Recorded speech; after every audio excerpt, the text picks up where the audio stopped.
피해자 가족분이시죠? 강력계 박도윤 경위입니다. 그 이름이 닿는 순간 영숙의 숨이 멎었다. 심장이 쿵 하고 떨어졌다. 30년 전 빗속 고아원 앞에 내려놓고 돌아선 7살 아들의 이름. 영숙은 떨리는 눈으로 형사를 바라본다. 얼굴선, 눈빛, 미간을 찌푸리는 버릇까지 모두 남편 태수를 닮았다. 아니, 어린 도윤 그대로였다. 손끝이 떨리고 무릎이 풀렸다. 운명은 이렇게 가장 잔인한 순간에 문을 열었다. 본격적인 시작에 앞서 이야기를 모두 들으신 후 재미있다면 1번, 재미없다면 2번을 댓글로 꼭 남겨주세요. 참고하여 더욱 더 재미있는 이야기로 보답해 드리겠습니다. 지금부터 그 이야기가 시작됩니다. 경기도 외곽, 낡은 단독주택 한 채가 오후에 햇살을 받으며 조용히 서 있었다. 지붕 기와는 여기저기 금이 가 있었고 마당 한쪽에는 녹슨 철문이 삐걱거리며 바람에 흔들렸다. 담장 아래로는 잡초가 무성하게 자라 있었고 페인트가 벗겨진 대문에는 박태수라는 이름표가 희미하게 남아 있었다. 62살 김영숙은 이 집에서 시장 반찬 가게를 운영하며 살고 있었다. 새벽 5시면 일어나 김치를 담그고 나물을 무치고 두부를 부치는 게 그녀의 일상이었다. 좁은 부엌에서 칼질 소리가 규칙적으로 울렸고 간장 냄새와 참기름 향이 집 안가득 퍼졌다. 손님들은 그녀를 보며 말했다. 영숙이네 반찬은 정말 맛있어. 정성이 느껴진다니까. 하지만 그 정성 뒤에 숨겨진 슬픔을 아는 이는 아무도 없었다. 그녀의 손은 능숙하게 움직였지만 그 눈빛은 늘 어딘가 먼 곳을 바라보고 있었다. 남편 박태수는 65살이었다. 폐차장에서 일했다. 낡은 차들을 해체하고 부품을 분류하고 기름때 묻은 손으로 하루를 마감하는 게 그의 삶이었다. 저녁 7시가 넘어야 집에 돌아왔고 돌아와서도 말이 없었다. 현관문을 열고 들어서면 묵직한 침묵만이 그를 맞이했다. 밥상 앞에 마주 앉아도 두 사람 사이에는 보이지 않는 벽이 있었다. 당신 밥 시켰어요. 영숙이 조심스레 말을 건넸다. 나중에 먹어. 태수의 대답은 언제나 짧았다. 수저를 들지도 않고 방으로 들어가는 그의 뒷모습을 바라보며 영숙은 한숨을 삼켰다. 그 짧은 대화 속에는 30년 동안 꺼내지 못한 한 가지 비밀이 숨어 있었다. 두 사람은 평생을 함께했지만 그 비밀 때문에 서로의 눈을 제대로 마주칠 수 없었다. 젊은 시절 그들에게는 아들이 하나 있었다. 7살 도윤이었다. 작은 손으로 아버지의 손을 잡고 어머니의 치마폭에 매달려 웃던 그 아이. 학교에 입학하기 1년 전 세상에서 가장 천진난만하게 웃던 그 얼굴. 두 사람은 그 아이와 함께했던 시간을 잊을 수 없었다. 하지만 가난이 그들을 짓눌렀다. 월세는 석 달째 밀렸고 냉장고는 텅 비어 있었다. 밥 한 끼 먹이는 것조차 버거웠다. 태수는 공사장을 전전했지만 일거리는 불규칙했고 받는 돈은 늘 모자랐다. 영숙은 도윤이의 손을 잡고 동네 슈퍼 앞에서 울며 빌었다.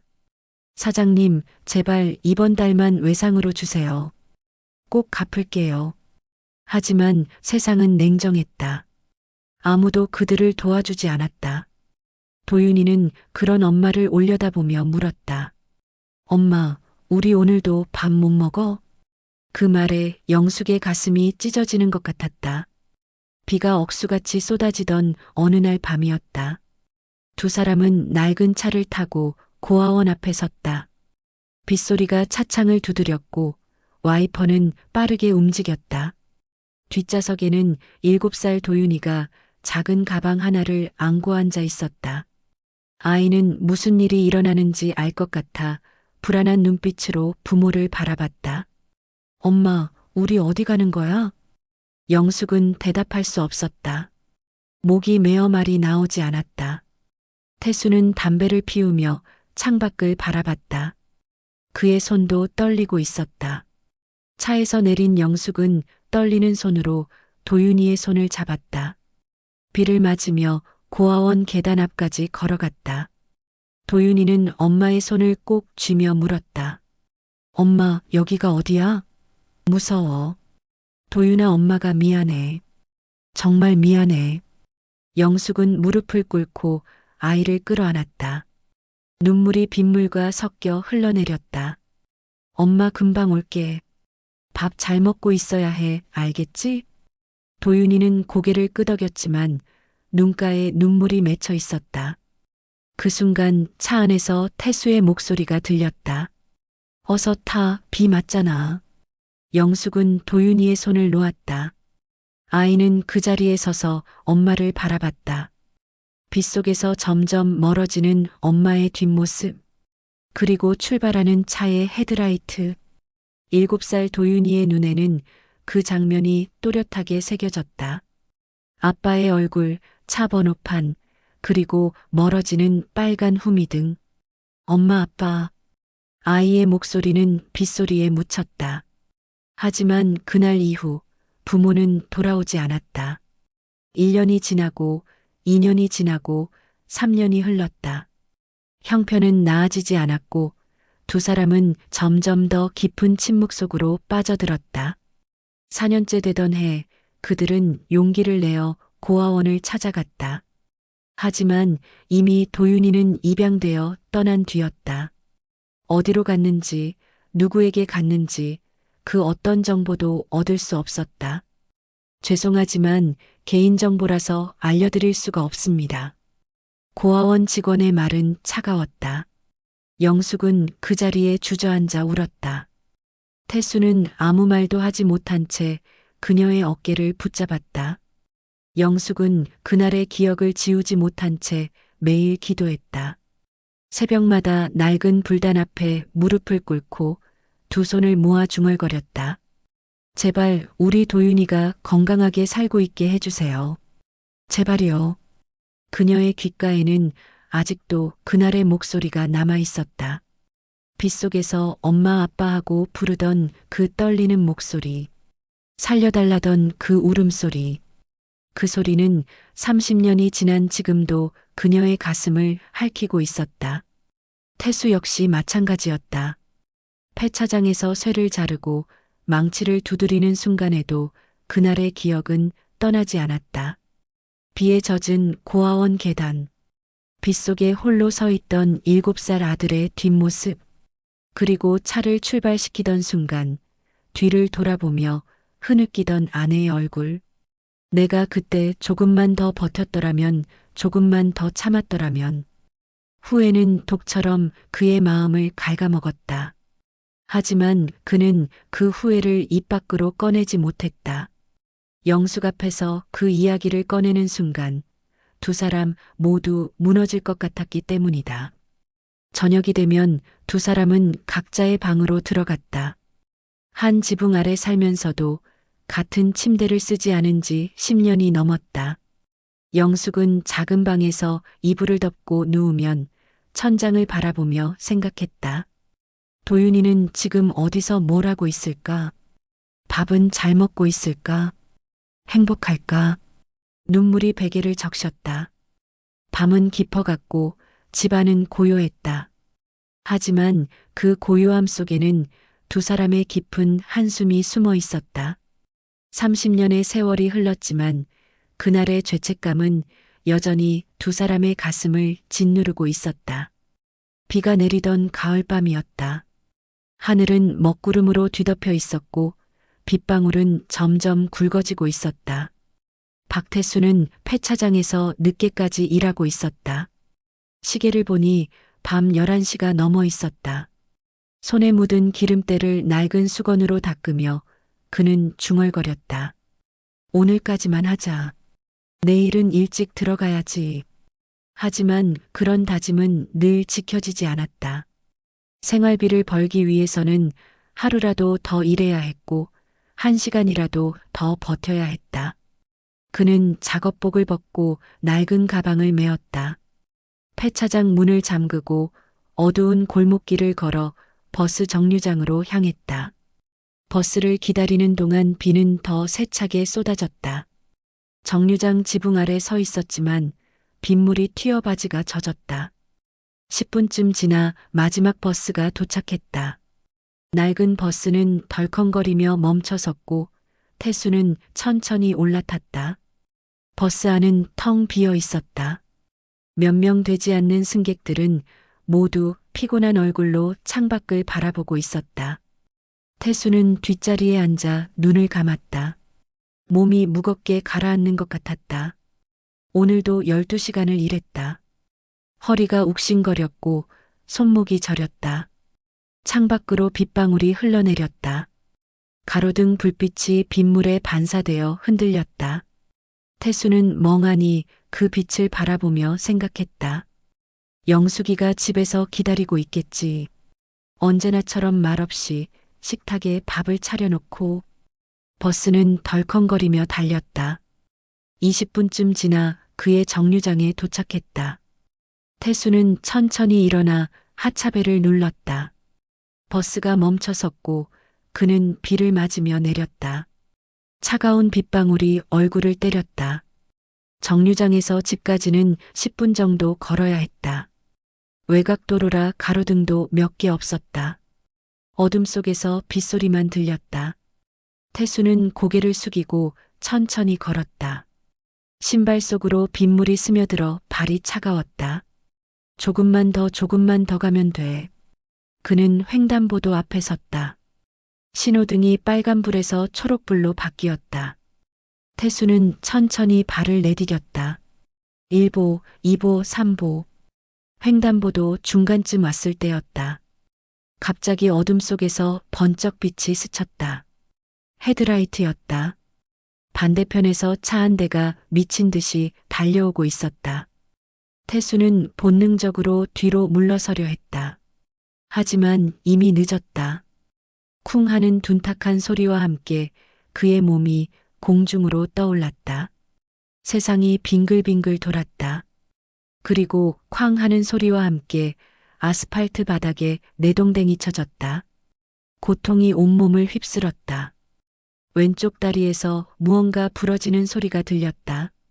머리가 깨질 듯이 아팠다. 입안에서 피맛이 느껴졌다. 태수는 신음을 흘리며 눈을 떴다. 빗방울이 그의 얼굴 위로 떨어졌다. 으윽 살려줘. 그는 희미한 목소리로 중얼거렸다. 하지만 주변은 고요했다.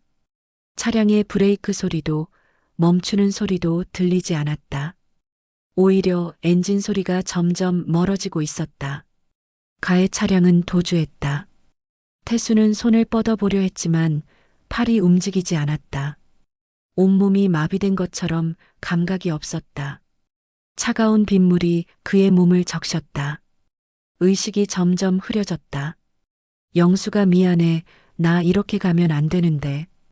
그의 눈앞이 점점 어두워졌다. 빗소리만이 귓가에 울렸다. 멀리서 누군가의 비명소리가 들렸다. 아마 지나가던 행인이 그를 발견한 모양이었다. 저기 사람이 쓰러져 있어요. 119 빨리요. 누군가의 다급한 목소리가 들렸다. 하지만 태수는 이미 정신을 잃고 있었다. 마지막으로 떠오른 건 영숙의 얼굴이었다. 그리고 30년 전 빗속에 홀로 남겨졌던 7살 도윤이의 뒷모습. 미안하다, 정말 미안하다. 의식이 끊어졌다. 다음 날 새벽 영숙에게 경찰의 전화가 걸려왔다. 잠에서 깬 그녀는 떨리는 손으로 전화를 받았다. 여보세요? 박태수 씨 보호자분이시죠? 남편분이 교통사고를 당하셨습니다. 영숙의 얼굴이 창백해졌다. 뭐라고요? 지금 병원 응급실에 계십니다. 빨리 오시는 게 좋겠습니다. 전화가 끊어졌다. 영숙은 우산도 챙기지 않고 밖으로 뛰쳐나갔다. 비는 여전히 내리고 있었고 그녀의 머리카락은 순식간에 젖었다. 택시를 잡아타고 병원으로 달려갔다. 차 안에서 그녀는 계속 중얼거렸다. 제발, 제발 무사하게 해주세요. 응급실에는 피 냄새와 소독약 냄새가 뒤섞여 있었다. 간호사들이 분주히 오가고 환자들의 신음소리가 들렸다. 영숙은 안내를 받아 한 침대 앞으로 갔다. 침대 위에는 산소호흡기에 연결된 태수가 누워 있었다. 얼굴은 하얗게 질려 있었고 입술은 바짝 말라 있었다. 왼쪽 다리에는 깁스가 되어 있었고 이마에는 붕대가 감겨 있었다. 온몸에 멍과 상처가 가득했다. 태수 씨 내 말 들려요? 당신이 나보다 먼저 가면 안 돼요. 그녀는 떨리는 손으로 남편의 손을 잡았다. 차갑고 거칠었다. 그 손은 평생 가족을 위해 일한 손이었다. 쇠를 자르고 망치를 두드리고 기름때를 묻히며 살아온 손이었다. 창밖에는 여전히 비가 내리고 있었다. 영숙은 천천히 눈을 감았다. 당신이 저지른 죄라 해도 그날 그 아이를 버린 건 나도 같은 죄인이야. 이제 그 죄를 함께 안고 가자. 눈물이 볼을 타고 흘렀다. 그녀는 남편의 손을 꼭 쥐었다. 그 손이 아주 미세하게 움찔했다. 영숙은 고개를 들어 남편의 얼굴을 바라봤다. 태수의 눈꺼풀이 천천히 떨리고 있었다. 태수 씨 깨어나요. 제발. 하지만 대답은 없었다. 기계음만이 병실을 가득 채웠다. P-, P-, P-, 심전도 기계가 규칙적으로 울렸다. 영숙은 그 자리에 주저앉아 남편의 손을 놓지 않았다. 밤은 깊어갔고 비는 계속해서 내렸다. 복도 저편에서는 다른 환자 가족들의 울음소리가 들렸다. 형광등 불빛이 차갑게 병실을 비추고 있었다.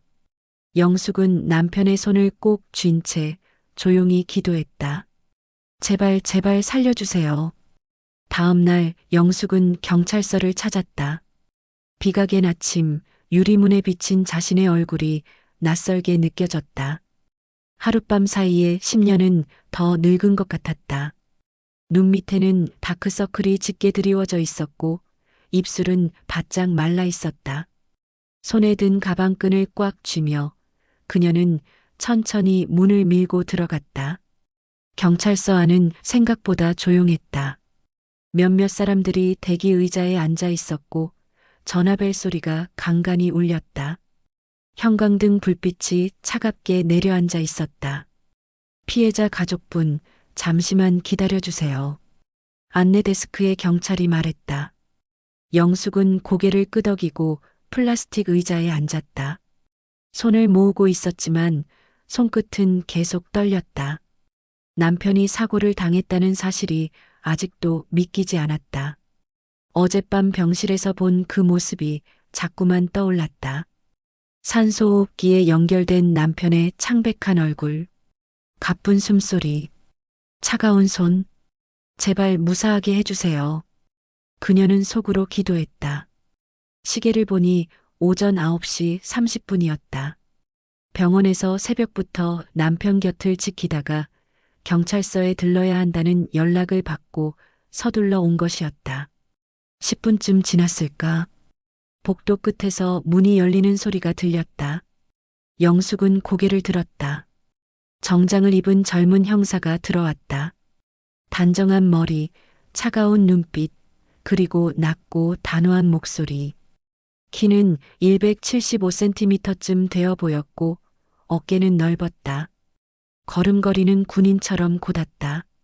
손에는 서류철을 들고 있었고 표정은 굳어 있었다. 피해자 가족분이시죠? 강력계 박도윤 경위입니다. 그 이름이 귓가에 닿는 순간 영숙은 숨을 멈췄다. 심장이 쿵 하고 내려앉는 것 같았다. 박도윤. 그 이름. 30년 전 빗속 고아원 앞에 두고 온 7살 아이의 이름. 세상에 그렇게 흔한 이름도 아닌데. 설마 아니야, 그럴 리가 없어.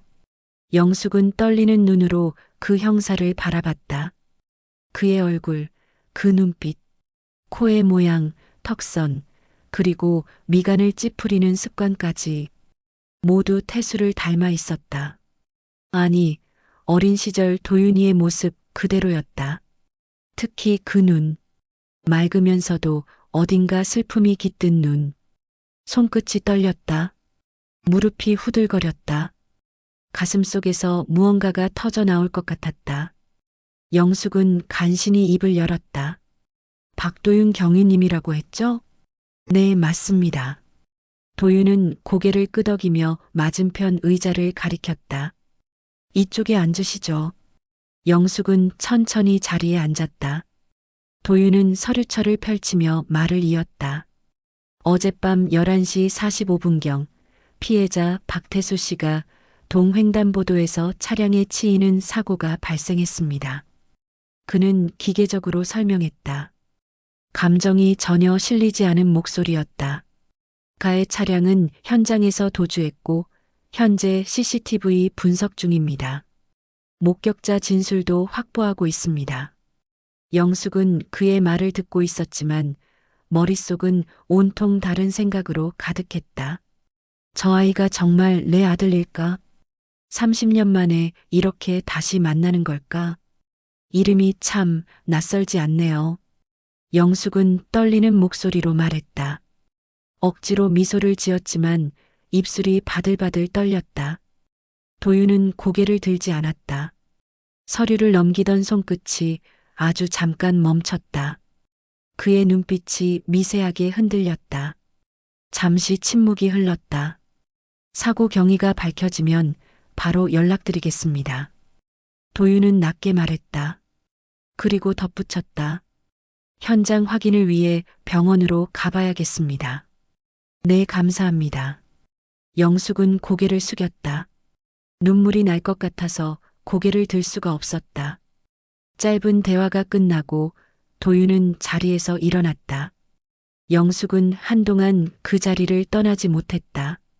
문 밖으로 나가는 도윤의 뒷모습을 바라보며 속으로 중얼거렸다. 도윤아, 너 정말 내 아들이니? 눈물이 볼을 타고 흘렀다. 그녀는 손으로 얼굴을 가렸다. 그날 오후 도윤은 병원으로 향했다. 서류 가방을 들고 복도를 걸으며 그는 계속 생각했다. 김영숙, 그 이름, 그 얼굴, 30년 전 자신을 고아원에 두고 간 여자의 이름과 똑같았다. 우연일까? 아니면 정말. 복도는 길었다. 소독약 냄새가 코를 찔렀다. 간호사들이 분주히 오갔고 환자들의 신음소리가 간간히 들렸다. 도윤은 걸음을 멈추지 않았다. 병실 문 앞에 섰다. 3155. 도윤은 잠시 숨을 고르고 문을 열었다. 하얀 침대 위 산소호흡기에 연결된 남자가 누워 있었다. 박태수, 65살.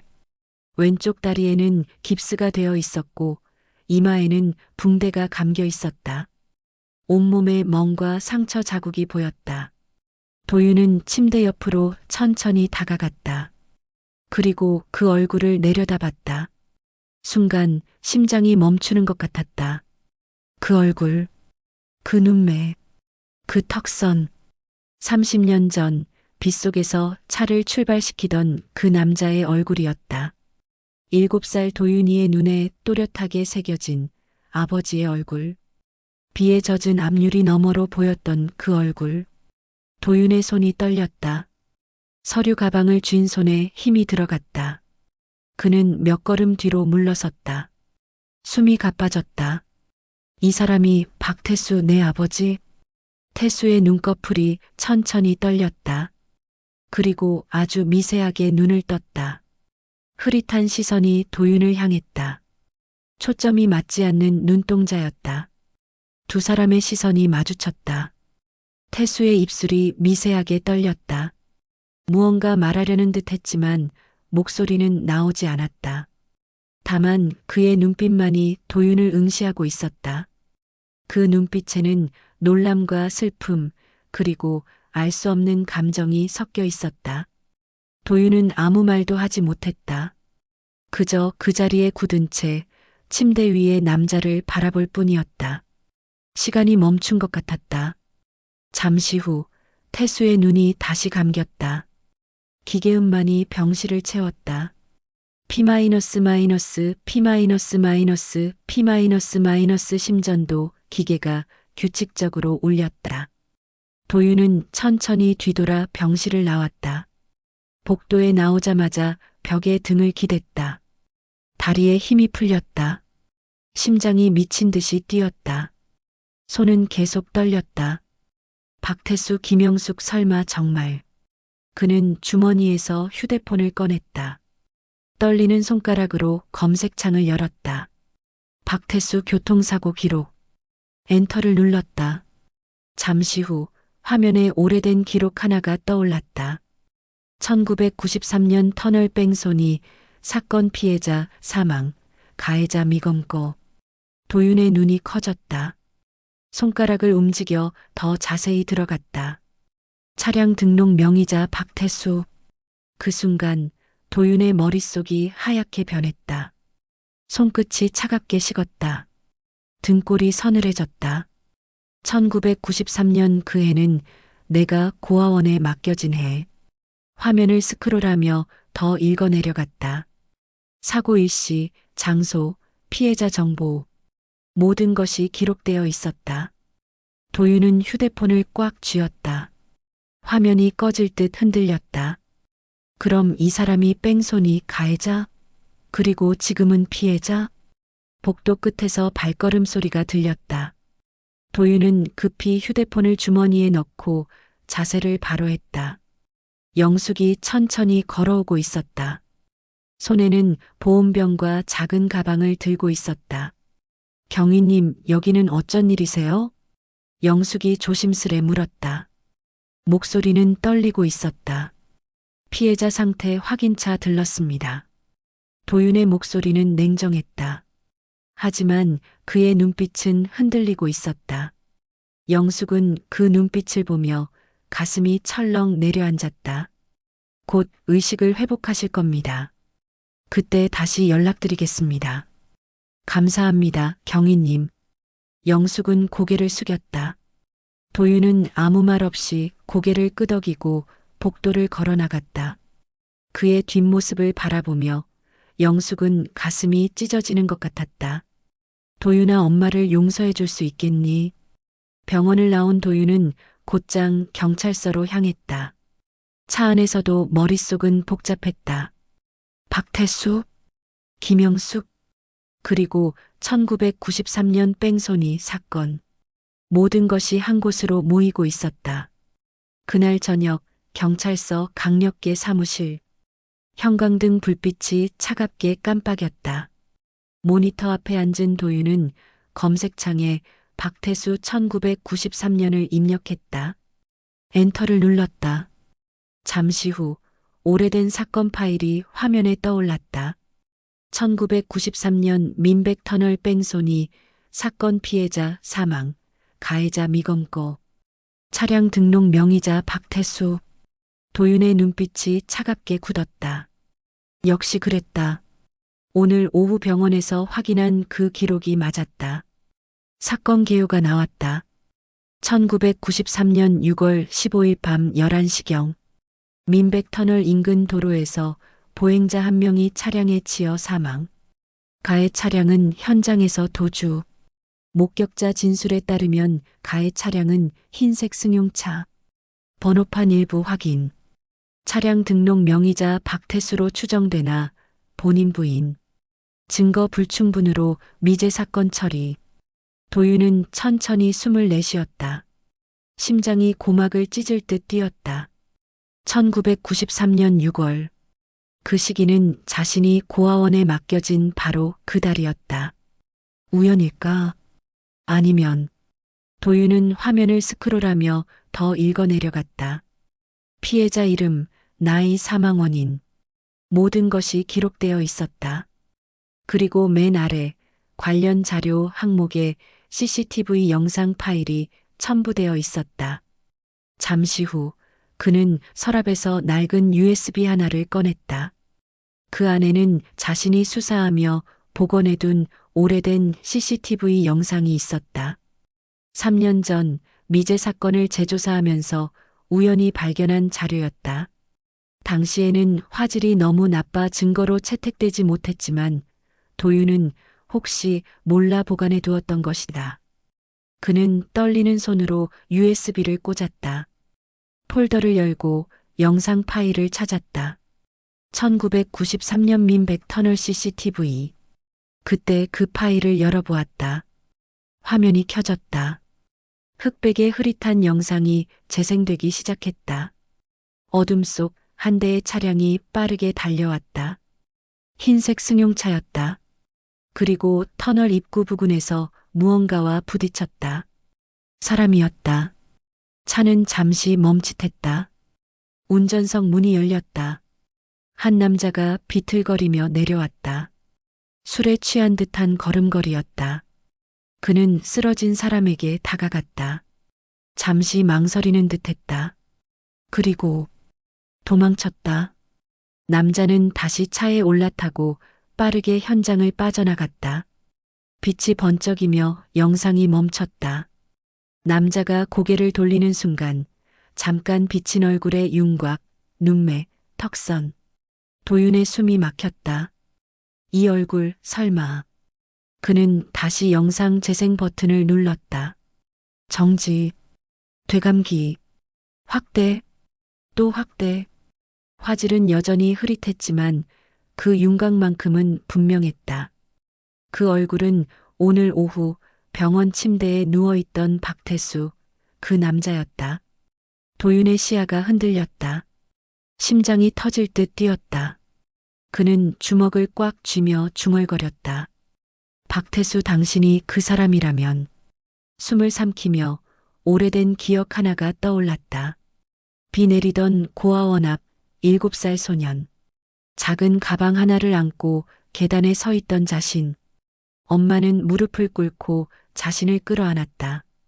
도윤아, 엄마 금방 올게. 밥 잘 먹고 있어야 해, 알겠지? 그녀의 손끝은 떨리고 눈가에는 눈물이 맺혀 있었다. 그 뒤로 들리던 남자의 목소리. 어서 타, 비 맞잖아. 차 문이 닫히는 소리. 그리고 멀어지는 헤드라이트. 7살 도윤의 눈에는 그 차의 모습이, 아빠의 얼굴이 또렷하게 새겨졌다. 빗속에서도 선명하게 보였던 그 얼굴. 그것이 도윤의 마지막 가족의 기억이었다. 현실로 돌아온 그는 책상 위를 내려쳤다. 쿵소리가 사무실에 울렸다. 당신이었군요. 목이 메어 더 이상 말이 나오지 않았다. 그는 자리에서 천천히 일어났다. 창밖에는 잔설이 흩날리고 있었다. 차가운 겨울바람이 유리창을 흔들었다. 도윤은 창가에 서서 밤하늘을 바라봤다. 별 하나 없는 어두운 하늘이었다. 법은 죄를 심판하겠지 하지만 피는 어디에 속해야 하지. 그는 주먹을 쥐고 풀기를 반복했다. 손톱이 손바닥을 파고들었지만 아프지 않았다. 아니, 아픈지 아닌지조차 느껴지지 않았다. 잠시 후 그는 책상으로 돌아와 서랍을 열었다. 안에는 낡은 사진 한 장이 들어 있었다. 30년 전 고아원에서 찍은 사진. 흑백 사진 속에는 젊은 남녀가 어린아이를 가운데 두고 서 있었다. 모두 웃고 있었다. 행복해 보였다. 사진 뒷면에는 연필로 쓴 글씨가 희미하게 남아 있었다. 1993년 5월. 도윤이와 함께. 도윤은 사진을 꺼내 들고 한참을 바라봤다. 손가락으로 사진 속 남자의 얼굴을 쓸어내렸다. 그리고 낮게 중얼거렸다. 이 사람이 정말 내 아버지였다면 왜 나를 버렸을까? 왜 사람을 치고 도망쳤을까? 눈물이 났다. 하지만 그는 눈물을 닦지 않았다. 그냥 흐르는 대로 두었다. 눈물은 턱을 타고 떨어져 사진 위에 떨어졌다. 잉크가 번졌다. 한참 후 그는 사진을 다시 서랍에 넣었다. 그리고 제복 상의를 여미며 일어섰다. 책상 위에는 체포영장 신청서가 놓여 있었다. 피의자 박태수. 혐의 1993년 민백터널 뺑소니 치사 사건. 도윤은 그 서류를 집어들었다. 손이 떨렸지만 그는 펜을 들어 서명란에 자신의 이름을 적었다. 박도윤. 세 글자가 또박또박 적혔다. 박태수, 당신은 법 앞에 서야 합니다. 당신이 내 아버지라 해도. 그는 서류를 가방에 넣고 사무실 불을 껐다. 어둠이 내려앉았다. 창밖으로는 여전히 눈이 내리고 있었다. 도윤은 복도를 걸으며 생각했다. 내일 아침 체포영장이 발부되면 병원으로 가야 한다. 그리고 그 사람을, 박태수를 체포해야 한다. 법은 누구에게나 공정해야 한다. 설령 그 사람이 내 피부치라 해도. 하지만 가슴 한쪽이 무너지는 것 같았다. 아니, 이미 무너지고 있었다. 30년 동안 쌓아올린 벽이 천천히 무너지고 있었다. 경찰서를 나와 주차장에 도착한 도윤은 차에 올랐다. 시동을 걸었지만 출발하지 못했다. 그는 핸들에 이마를 기댔다. 아버지, 왜 이렇게 된 겁니까? 그의 목소리는 떨렸다. 차 안에는 그의 흐느낌만이 울렸다. 밤은 깊어갔고 눈은 계속해서 내렸다. 도윤은 한참을 그렇게 있다가 천천히 고개를 들었다. 백미러에 비친 자신의 얼굴을 바라봤다. 눈은 붉게 충혈되어 있었고 뺨에는 눈물 자국이 남아 있었다. 그는 눈물을 닦았다. 그리고 기어를 넣었다. 차는 천천히 움직였다. 내일 끝내야 한다. 이 모든 것을. 차는 어둠 속으로 사라졌다. 눈은 여전히 내리고 있었다. 하얀 눈이 세상을 덮어가고 있었다. 마치 모든 죄를 덮으려는 듯. 하지만 도윤은 알고 있었다. 눈이 아무리 내려도 죄는 사라지지 않는다는 것을. 다음 날 아침 체포영장이 발부되었다. 도윤은 서류를 받아들고 병원으로 향했다. 차 안에서도 그의 손은 떨리고 있었다. 핸들을 꽉 쥐었지만 떨림은 멈추지 않았다. 병원 주차장에 차를 세우고 한참을 그대로 앉아 있었다. 시계를 보니 오전 10시였다. 창밖으로는 따뜻한 햇살이 내리쬐고 있었다. 하지만 도윤의 마음속은 여전히 겨울이었다. 이제 끝내야 한다. 그는 깊게 숨을 들이마시고 차에서 내렸다. 서류 가방을 들고 병원 안으로 걸어 들어갔다. 복도는 조용했다. 간호사들이 오가고 환자들이 천천히 걸어 다녔다. 소독약 냄새가 코를 찔렀다. 315 앞에 도착했다. 도윤은 잠시 멈춰섰다. 문 너머로 기계음이 들렸다. P-, P-, P-, 심전도 기계의 규칙적인 소리. 그는 노크도 하지 않고 문을 열었다. 병실은 고요했다. 산소호흡기 기계음이 일정하게 울렸다. 하얀 벽, 희미한 불빛, 그리고 침대 위에 박태수. 그는 여전히 눈을 감은 채 간신히 숨만 붙어 있었다. 침대 옆에는 영숙이 앉아 있었다. 그녀는 남편의 손을 꼭 잡고 중얼거리고 있었다. 이제 그만 일어나요. 죄라도 벌이라도 우리 같이 받자고 했잖아요. 그녀의 눈에 눈물이 맺히려는 찰나 문이 철컥 소리를 내며 열렸던 것이다. 영숙은 고개를 돌렸다. 도윤이 서 있었다. 정장을 단정히 차려입고 손에는 서류철과 체포영장이 들려 있었다. 그의 얼굴은 냉정했지만 눈빛은 어딘가 흔들리고 있었다. 영숙의 얼굴이 하얗게 질렸다. 그녀는 본능적으로 남편의 손을 더 꽉 쥐었다. 경위님, 이 시간에 무슨 일로? 도윤은 침대 쪽으로 천천히 걸어왔다. 그리고 낮고 단호한 목소리로 말했다. 박태수 씨. 그의 목소리가 병실에 울렸다. 1993년 민백터널 뺑소니 사건의 가해자로 체포합니다. 그 한마디가 떨어지는 순간 영숙의 몸이 굳었다. 시간이 멈춘 것 같았다. 뭐라고? 그녀의 목소리는 떨렸다. 도윤은 차분히 체포영장을 펼쳤다. 사건 당시 피해자는 사망했습니다. 차량 등록명에 박태수, CCTV 영상 분석 결과 용의자와 일치합니다. 태수의 눈꺼풀이 천천히 떨렸다. 그리고 아주 천천히 눈을 떴다. 흐릿한 시선이 도윤을 향했다. 영숙은 도윤을 향해 다가서며 외쳤다. 그건 오래된 일이야. 그때는 상황이 내가 모르는 사정이 있었어. 그녀의 목소리는 절박했다. 하지만 도윤의 표정은 변하지 않았다. 법 앞에서는 사정이 없습니다. 도윤의 목소리는 흔들림이 없었다. 그 말에 영숙의 얼굴에서 피기가 사라졌다. 법? 그녀는 떨리는 목소리로 되물었다. 그 법이라는 게 그때 우리를 지켜줬던 적이 있었니? 도윤의 눈빛이 미세하게 흔들렸다. 하지만 그는 아무 말도 하지 않았다. 영숙은 울먹이며 말을 이었다.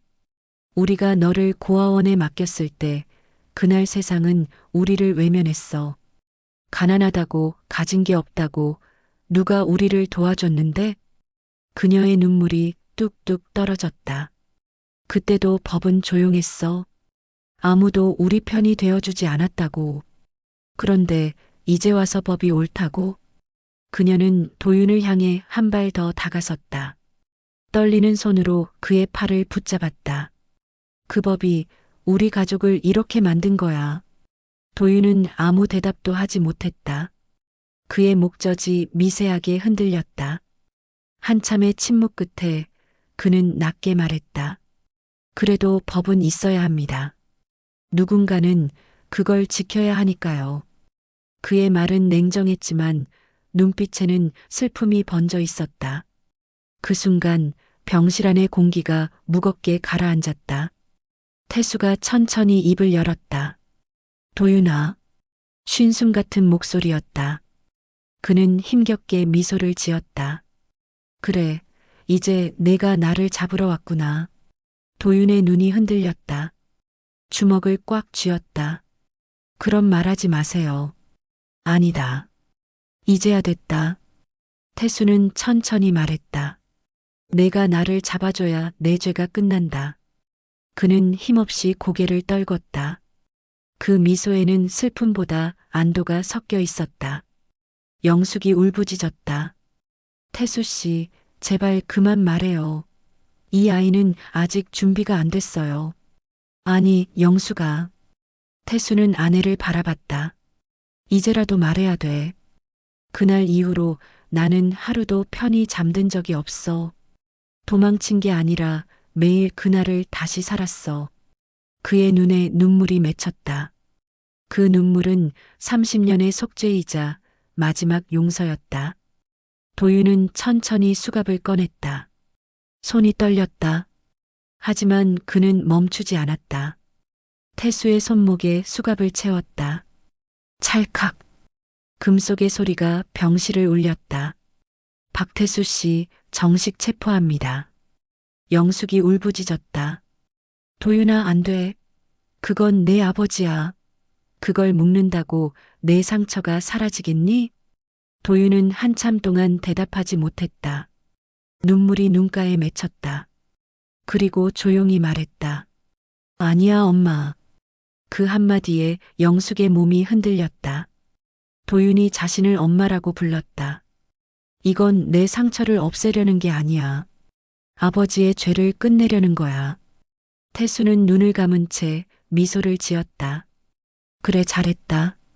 이제야 내가 벌을 받는구나. 그의 손끝이 천천히 힘을 잃었다.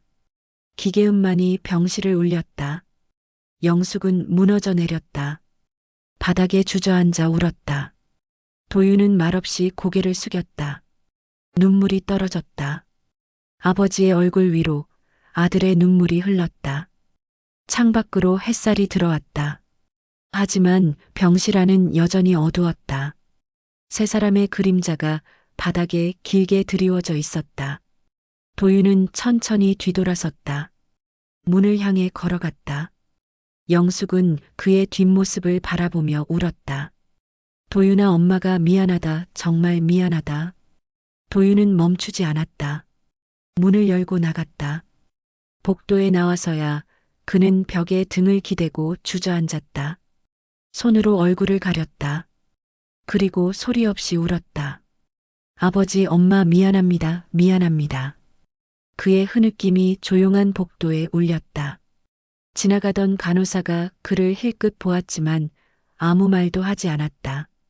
도윤은 한참을 그렇게 있다가 천천히 일어났다. 눈물을 닦고 옷을 여몄다. 그리고 다시 냉정한 표정으로 돌아왔다. 하지만 그의 눈은 이미 예전과 달랐다. 이틀 후 경찰서 조사실. 하얀 조명 아래 금속 책상 하나. 그 앞에 수의를 입은 박태수가 앉아 있었다. 그의 두 손에는 수갑이 채워져 있었다. 맞은편에는 정복 차림의 박도윤. 서류철 하나만 사이에 두고 두 사람은 아무 말도 하지 않았다. 기계음도 시계 초침 소리도 들리지 않았다. 침묵이 벽을 메웠다. 형광등 불빛만이 차갑게 두 사람을 비추고 있었다. 도윤이 먼저 입을 열었다. 박태수 씨, 진술하시겠습니까? 그의 말투는 형사였다. 하지만 그 눈빛만큼은 아들이었다. 태수는 천천히 고개를 들었다. 이제 와서 무슨 말을 더 할 수 있겠냐? 목소리는 쉰 숨 같았다. 그러나 그 속에는 이미 모든 걸 내려놓은 사람의 평온이 있었다. 도윤은 펜을 들고 서류를 펼쳤다. 1993년 6월 15일 민백터널 인근에서 발생한 교통사고에 대해 진술해 주시기 바랍니다. 태수는 잠시 눈을 감았다. 깊게 숨을 들이마셨다. 그리고 천천히 입을 열었다. 그날 민백터널 근처였지. 공사장에서 일하고 퇴근하던 길이었어. 그는 멈췄다가 다시 말을 이었다. 비가 많이 왔지. 앞이 하나도 안 보였어. 그의 목소리는 떨렸다. 술을 조금 마셨다. 집에선 영숙이가 너 밥을 못 먹여서 울고 있었고 내가 사람 하나만 치지 않았어도 다음 날 공사비 받을 수 있었는데. 도윤은 조용히 펜을 멈췄다. 태수의 입술이 미세하게 떨렸다. 부딪혔을 때 사람인지 뭔지도 몰랐어. 차에서 내려보니 누워있더라. 숨이 없었어. 그때 이미 늦었지. 그는 눈을 감았다. 겁이 났다. 그때 신고했으면 영숙이랑 너까지 길에 나앉을 것 같았어. 그래서 도망쳤다. 그 말은 고백이라기보다 30년 동안 가슴에 묻어온 묵직한 한숨이었다. 도윤은 펜을 놓았다. 손이 떨렸다. 하지만 그는 감정을 억누르며 천천히 물었다. 그럼 왜 저를 버렸습니까? 그의 목소리는 낮았지만 떨리고 있었다. 태수는 고개를 들었다. 눈가가 젖어 있었다. 너를 버린 게 아니야, 도윤아. 그는 아들을 똑바로 바라봤다. 살리고 싶었어. 살리고 싶었다고요? 도윤의 눈빛이 흔들렸다. 고아원에 맡기고 떠나는 게 그게 살리는 겁니까? 태수의 목소리가 갈라졌다. 그땐 그게 최선이었어. 경찰이 나를 잡아가면 너랑 영숙이는 굶어 죽을 판이었으니까. 그는 잠시 말을 멈췄다가 이어갔다. 그래서 맡겼다. 잠시만 두고 오자고 했는데. 그의 눈물이 볼을 타고 흘렀다. 그날 이후로 세상이 우릴 벌한 거야. 난 하루도 너를 잊은 적이 없어. 도윤의 손끝이 떨렸다. 펜을 쥔 손에 힘이 들어갔다. 그럼 왜 돌아오지 않았어요? 태수는 고개를 숙였다. 돌아갈 수가 없었어. 내가 입양됐다는 소식을 들었을 땐 이미 너무 늦었더라. 그는 쓴웃음을 지었다. 잘 사는 줄 알고 그게 나름의 벌이라 생각했지. 하지만 운명은 참 잔인하더라. 결국 널 다시 만나게 만들었으니까. 도윤의 눈에 눈물이 맺혔다. 왜 이제 와서 말하십니까? 그의 목소리는 떨렸다. 태수는 미소를 지었다. 슬프지만 따뜻한 미소였다. 이제라도 내 눈을 보고 말하고 싶었어.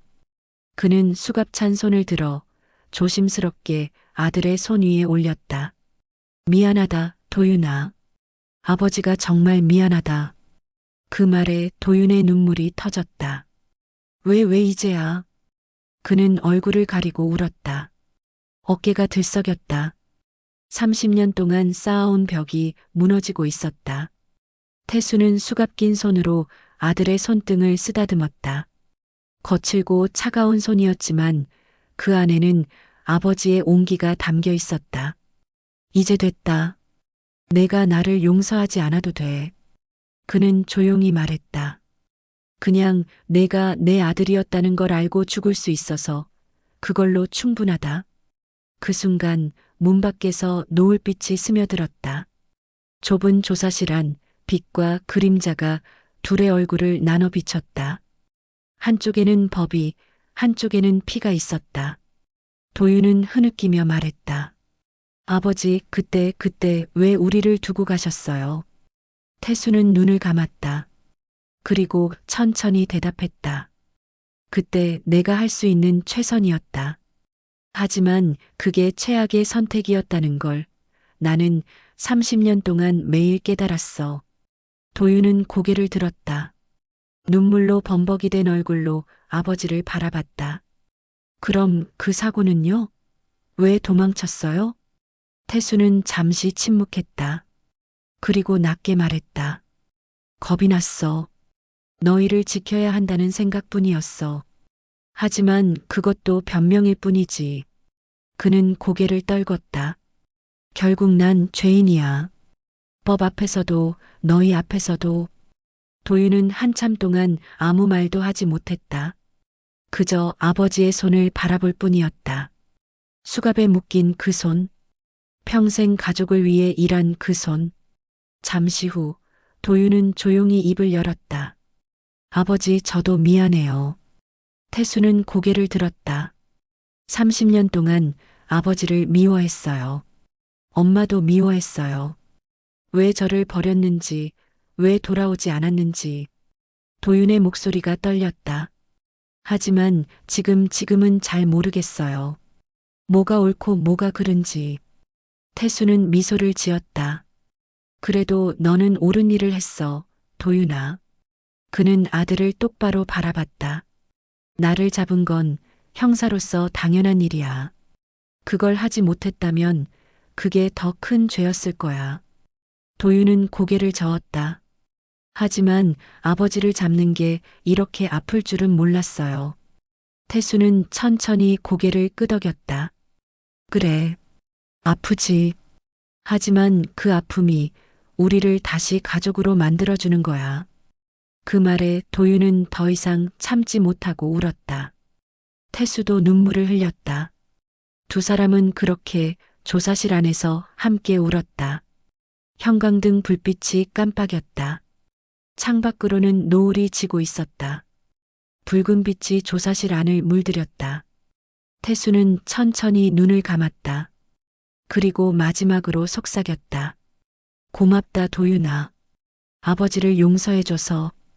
도윤은 고개를 저었다. 아니에요, 아버지.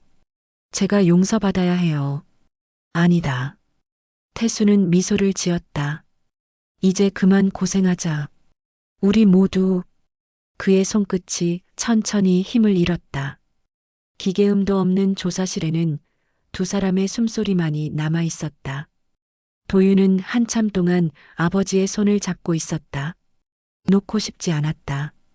30년 만에 다시 잡은 아버지의 손을.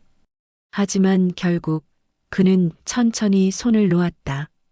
아버지, 이제 그만 쉬세요. 태수는 고개를 끄덕였다. 그리고 조용히 눈을 감았다. 석 달 후 서울중앙지법 제3형사법정. 법정 안은 숨죽인 듯 조용했다. 좌석을 가득 메운 방청객들 사이로 기자들의 카메라 셔터음이 간간히 터졌다. 천장의 형광등은 차갑게 내려앉아 있었고 재판장 뒤편의 국기가 미풍에 살짝 흔들렸다. 피고인석에는 수의를 입은 박태수. 그의 얼굴에는 깊은 주름과 체념이 섞여 있었다. 하지만 눈빛은 담담했다. 3개월간의 구치소 생활로 더 여위었지만 표정만큼은 평온했다.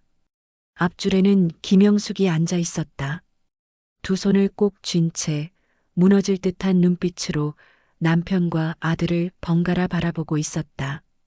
그녀의 손은 계속 떨리고 있었다. 증인석에는 박도윤, 정복 차림, 단정한 자세. 그러나 그의 눈 밑에는 깊은 그늘이 드리워져 있었다. 3개월 동안 잠을 제대로 자지 못한 흔적이었다. 판사가 조용히 입을 열었다. 증인, 피고인과의 관계를 말씀하십시오. 도윤은 천천히 마이크를 향해 고개를 들었다. 심장이 뛰었다. 손에 땀이 맺혔다. 피고인은 제 아버지입니다. 순간 법정이 술렁였다. 방청객의 숨소리가 커졌다. 기자들이 메모를 하기 시작했다. 판사는 목탁을 두드리며 정숙을 명했다. 똑똑 소리가 법정에 울렸다. 도윤은 잠시 멈췄다가 말을 이었다. 하지만 저는 오늘 이 자리에 아들이 아닌 형사로 섰습니다. 그 말에 다시 조용해졌다. 영숙의 입술이 떨렸다. 그녀는 손수건을 꺼내 눈가를 눌렀다. 검사가 자리에서 일어나 물었다. 그럼 증인은 피고인의 범행을 직접 보았습니까? 도윤은 잠시 눈을 감았다가 떴다. 직접 본 건 아닙니다. 그의 목소리는 낮고 단호했다. 하지만 모든 증거와 기록, 그리고 피고인의 자백이 그 사실을 증명하고 있습니다. 검사는 고개를 끄덕였다. 그렇다면 증인은 피고인을 변호할 생각이 없습니까? 잠시 침묵. 법정 안의 모든 사람들이 도윤을 바라봤다. 영숙도 태수도 모두가 그를 응시했다. 도윤은 천천히 고개를 저었다. 없습니다. 그는 마이크를 응시한 채 조금 낮은 목소리로 덧붙였다. 법 앞에서는 누구도 예외일 수 없습니다. 심지어 제 아버지라도. 법정의 공기가 무겁게 내려앉았다. 태수는 아들을 바라보며 미소를 지었다. 슬프지만 자랑스러운 미소였다. 판사가 서류를 넘기며 조용히 물었다. 피고인 박태수 씨, 마지막으로 하실 말씀 있습니까? 태수는 손을 모으고 고개를 들었다. 천천히 일어섰다. 수갑 소리가 찰랑거렸다. 없습니다. 다만 그는 도윤을 바라봤다. 이 자리에 서게 된 게 제 벌입니다. 그날 이후로 하루도 편히 잠든 적이 없었어요. 그의 목소리는 흔들리지 않았다. 오늘 이렇게라도 진실을 바로잡게 해줘서 고맙습니다. 그의 목소리는 흔들리지 않았다. 그저 오래 묵은 죄의 그림자가 조용히 흩어지는 듯했다. 검사가 자리로 돌아갔고 판사가 판결문을 들었다. 법정 안이 다시 고요해졌다.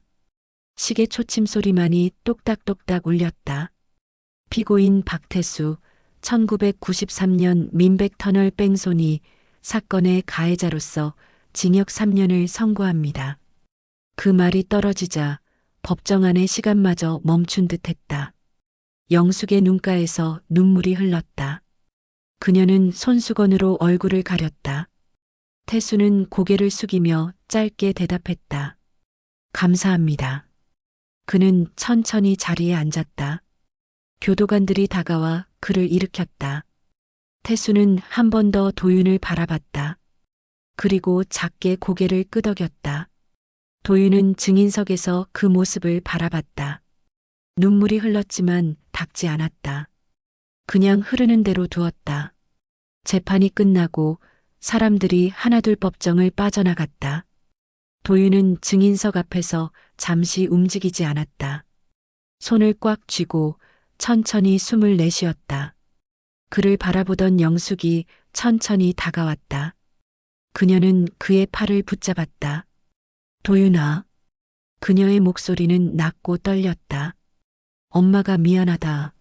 너한테도 그 사람한테도 너무 미안하다. 도윤은 잠시 그녀를 바라보다가 조용히 고개를 저었다. 이제 됐어요, 엄마. 그는 천천히 말했다. 우린 다 벌 받았어요. 이제 좀 편해집시다. 그녀는 아들을 끌어안았다. 법정복도 한가운데 두 사람의 그림자가 길게 겹쳐졌다. 영숙은 아들의 등을 토닥이며 울었다. 미안하다, 정말 미안하다. 도윤은 그녀의 등을 가만히 두드렸다. 눈물이 흘렀지만 표정은 평온했다. 잠시 후 호송차로 향하는 복도 끝. 박태수가 천천히 걸어 나왔다. 수갑이 채워진 두 손. 교도관 두 명이 그를 양쪽에서 호위했다. 복도 저편에서 도윤과 영숙이 서 있었다. 태수는 그들을 향해 조용히 손을 들어 올렸다. 수갑 때문에 높이 들 수는 없었지만 그 작은 손짓만으로도 충분했다. 그의 입술이 미세하게 움직였다. 고맙다, 아들아. 도윤은 눈을 감고 고개를 숙였다. 그리고 낮게 중얼거렸다. 법은 아버지를 벌했지만 피는 아버지를 용서했습니다.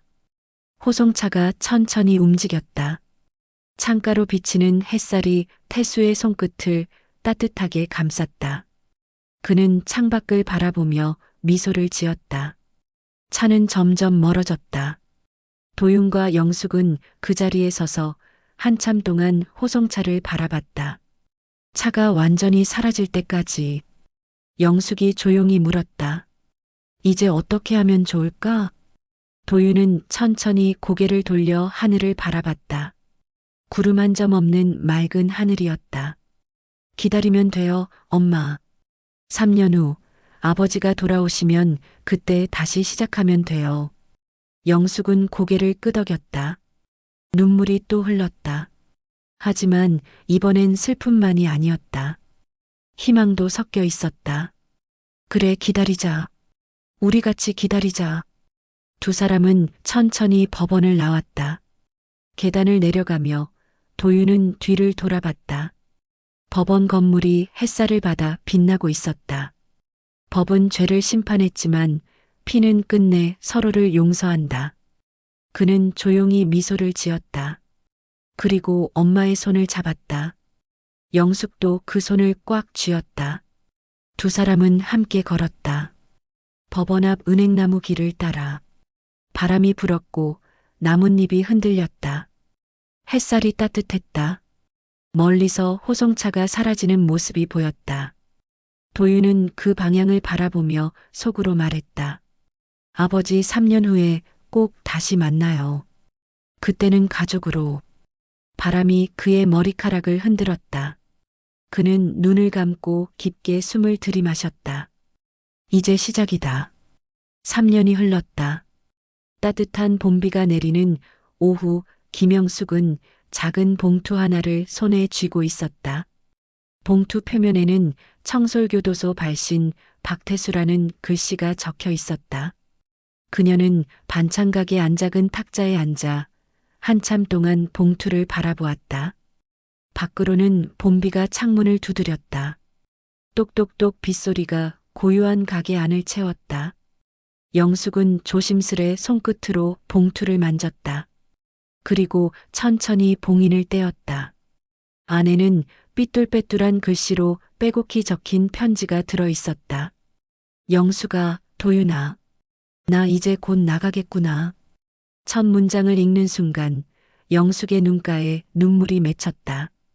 그녀는 잠시 편지를 내려놓고 눈을 감았다. 심호흡을 했다. 그리고 다시 편지를 들어 읽기 시작했다. 3년이라는 벌, 길다면 길고 짧다면 짧았다. 하지만 그 시간 동안 나는 처음으로 내 죄를 똑바로 마주봤다. 도윤아, 내가 법으로 나를 심판했을 때 나는 이상하게 마음이 편했다. 법이 아니라 내가 나를 잡았기 때문이겠지. 내가 수갑을 채워주던 그 순간 나는 처음으로 아버지가 된 것 같았다. 그동안 아버지라 불릴 자격도 없었는데 영숙은 편지를 읽으며 미소를 지었다. 눈물이 흘렀지만 그 미소는 따뜻했다. 이제 더는 미안하다고 하지 않을게. 그 말도 죄스러우니까. 다만 너희 둘은 부디 죄책감에서 벗어나길 바란다. 나는 오늘도 교도소 창문 너머로 하늘을 본다. 눈이 부시게 맑다. 봄이 오고 있다. 영수가 너무 많이 기다리게 해서 미안하다. 이번엔 약속을 지킬게. 3년 전에도 30년 전에도 지키지 못한 약속을. 이번엔 꼭 돌아갈게. 도윤아, 내가 형사로 산다는 게 얼마나 힘든 일인지 이제 조금은 알 것 같다. 여기서 만난 사람들을 보며 생각했어. 법은 차갑지만 그 안에도 따뜻함이 있다는 걸. 너는 옳은 길을 걷고 있다. 아버지는 그게 자랑스럽다. 편지를 다 읽은 영숙은 한참 동안 아무 말도 하지 못했다. 눈물은 이미 다 말라 있었지만 가슴속 깊은 곳이 이상하게 따뜻했다. 그녀는 조용히 편지를 접어 작은 상자 안에 넣었다. 그 안에는 오래된 고무신 한 짝, 그리고 아이의 이름이 적힌 고아원 수첩이 함께 들어 있었다. 33년 동안 간직해온 추억들. 영숙은 상자를 천천히 닫았다. 그리고 창밖을 바라봤다. 비는 여전히 내리고 있었다. 하지만 구름 사이로 햇살이 비치기 시작했다. 그날 저녁 퇴근한 도윤이 반찬가게 문을 열고 들어왔다. 정복을 벗고 평상복으로 갈아입은 모습이었다. 엄마, 오늘은 좀 쉬세요. 영숙은 미소를 지었다. 너도 이제 좀 쉬어야지. 그동안 많이 고생했잖니. 잠시 침묵이 흘렀다. 밖에서는 봄비가 살짝 내리고 있었다. 도윤은 탁자 위에 놓인 봉투를 보았다. 아버지한테 편지 왔어요? 응. 읽어볼래? 영숙은 편지를 건넸다. 도윤은 천천히 펼쳐 읽기 시작했다. 그의 눈빛이 부드러워졌다. 편지를 다 읽은 도윤은 한참 동안 말이 없었다. 그리고 조용히 물었다. 엄마, 그날 너무 힘들었죠? 뭐가? 아버지를 보내던 날이요. 영숙은 고개를 끄덕였다. 힘들었지. 하지만 너도 더 힘들었을 거야. 도윤은 창밖을 바라봤다. 그날 이후로 매일 생각했어요. 내가 옳은 일을 한 건지, 아버지를 잡은 게 정말 옳았는지. 영숙은 아들의 손을 잡았다. 옳았어, 도윤아. 그녀의 목소리는 단호했다. 내가 아버지를 잡지 않았다면 우린 평생 그 죄 속에서 살았을 거야. 이제라도 벌을 받고 용서를 구할 수 있게 된 건 다 내 덕분이야. 도윤의 눈가에 눈물이 맺혔다. 그날 너한테 수갑 채워졌을 때 그 사람은 후회보다 안도를 했대. 알아요. 그 눈빛이 아직도 잊히질 않아요. 영숙은 조용히 창밖을 바라봤다. 비에 젖은 골목, 새로 피어난 개나리. 우리 이제 그만 울자. 네. 잠시 후 도윤은 방 안으로 들어가 작은 봉투 하나를 꺼냈다. 그 안에는 아버지가 남긴 두 번째 편지가 있었다. 박도윤 경위에게. 도윤은 천천히 편지를 펼쳤다. 삐뚤빼뚤한 글씨가 눈에 들어왔다. 도윤아, 내가 법을 지킨 건 옳았다. 하지만 인생은 법만으로 완성되지 않더라. 너도 언젠가 누군가를 용서해야 할 때가 오면 그땐 아버지를 조금은 이해해 주길 바란다. 법은 세상을 바르게 만들지만 사랑은 세상을 따뜻하게 만든다. 너는 이미 법을 지킬 줄 안다. 이제 사랑하는 법도 배우길 바란다. 3년 후 내가 나가면 우리 같이 밥 먹자. 내가 좋아하던 된장찌개 끓여줄게. 서툴겠지만. 편지를 읽던 도윤의 눈가가 젖었다. 그는 창문을 열었다. 봄비가 부드럽게 흩날렸다.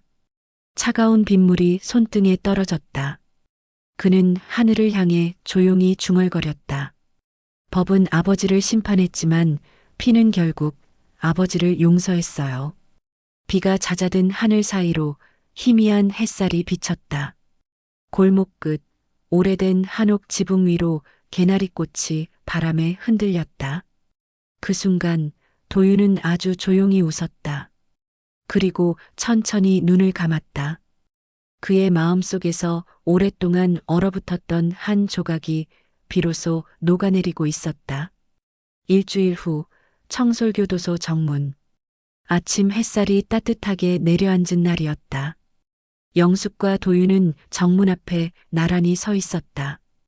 곧 나오실 거야. 도윤이 조용히 말했다. 영숙은 고개를 끄덕이며 손을 꽉 쥐었다. 철문이 천천히 열렸다. 그리고 한 남자가 걸어 나왔다. 박태수? 3년 만이었다. 그의 머리는 하얗게 새어 있었고 얼굴은 더 깊게 주름졌지만 눈빛만큼은 맑았다. 태수는 두 사람을 보았다. 그리고 멈춰섰다. 영숙이 먼저 달려갔다. 그를 끌어안았다. 당신 오래 기다렸어요. 태수는 그녀를 꼭 안았다. 미안해, 너무 오래 기다리게 했지. 도윤은 천천히 다가갔다. 아버지와 눈이 마주쳤다. 태수는 손을 내밀었다. 도윤은 잠시 망설이다가 그 손을 잡았다. 아버지 환영합니다. 태수는 미소를 지었다. 눈물이 흘렀다. 고맙다 아들아. 세 사람은 그렇게 서로를 끌어안았다. 햇살이 그들을 감싸 안았다. 이제 집에 가자. 영숙이 조용히 말했다. 세 사람은 함께 걸었다. 봄바람이 불었고 꽃잎이 흩날렸다. 법은 죄를 심판했지만 피는 끝내 서로를 용서했다. 그리고 이제 새로운 시작이었다. 자, 이야기가 끝이 났습니다. 오늘 이야기 여러분의 판단은 어떠셨나요? 재미있었다면 1번, 아니었다면 2번을 댓글로 남겨주세요. 그리고 구독과 좋아요는 영상을 만드는데 큰 힘이 됩니다. 감사합니다.